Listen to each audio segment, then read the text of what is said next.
Imagine being denied entry to your own house just because you used a physical spare key instead of, like, the official smart lock app. Yeah, that would be incredibly frustrating. Right.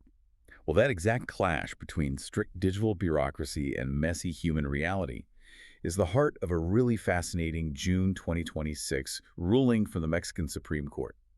So welcome to this deep dive where we're exploring what happens when legal systems get so digitized they kind of forget how to handle physical proof. Exactly.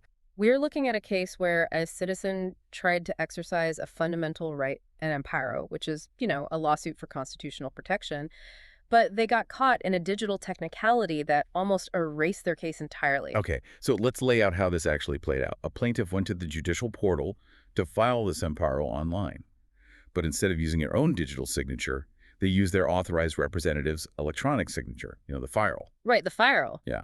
And almost immediately after hitting send on that, they actually walked in and submitted a physical handwritten copy of that exact same lawsuit with real ink. And, well, the complication with using a representative's digital signature is that it really only proves the lawyer filed a document. It doesn't actually prove the plaintiff themselves consented to the lawsuit.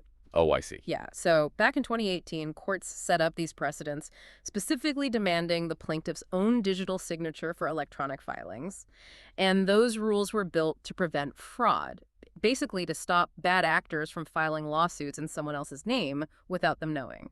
Okay, I mean, I get that the digital portal needs the right digital ID to prevent fraud, Yeah. but they literally submitted a physical ink-signed paper immediately after. To me, that physical ink proves intent perfectly. Did the lower court did they pretend that physical piece of paper didn't exist? They basically dismissed it entirely, yeah. Okay. The district court threw the case out, ruling that the handwritten signature on a simple copy was technically illegible under their strict framework. Wait, really? Illegible? Yeah. They concluded there was no valid manifestation of the plaintiff's will. And what's fascinating here is this rigid adherence to digital procedure over obvious physical actions.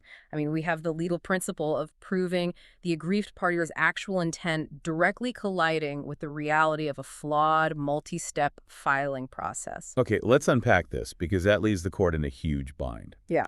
If they accept the paper copy outright, they break those 2018 digital security rules. Right. But if they throw it out, they just violate the Constitution's guarantee to access to justice over a technicality. So how did the higher court, the collegiate tribunal, thread that needle when this was appealed?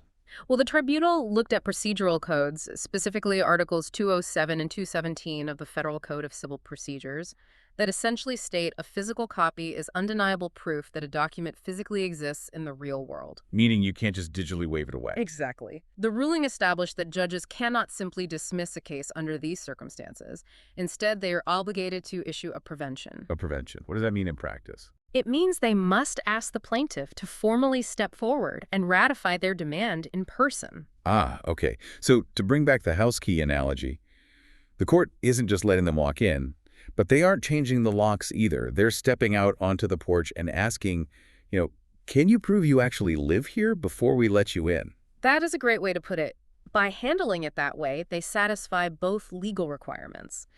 It ensures the plaintiff isn't deprived of an effective judicial remedy, which protects Article 17 of the Constitution just because of a digital mismatch. Right, the access to justice part. Exactly. And at the same time, it doesn't leave the opposing party defenseless or violate procedural equality because the plaintiff still has to legally verify their intent before the lawsuit can actually proceed. That makes sense. So what does this all mean for you? As our entire world becomes increasingly digitized from our banking to our legal systems, we really have to ensure that rigid tech systems actually serve human rights, rather than just erasing them when we don't click the exact right buttons. It is a crucial balance, and this raises an important question to leave you with. As technology continues to advance, will we soon reach a point where a certified digital ping is legally considered more human and trustworthy than our own physical handwritten signatures? Wow. That is a fascinating, if slightly terrifying thought to mull over. Until the courts figure that one out, you might want to hold on to that physical spare key to your house just a little while longer.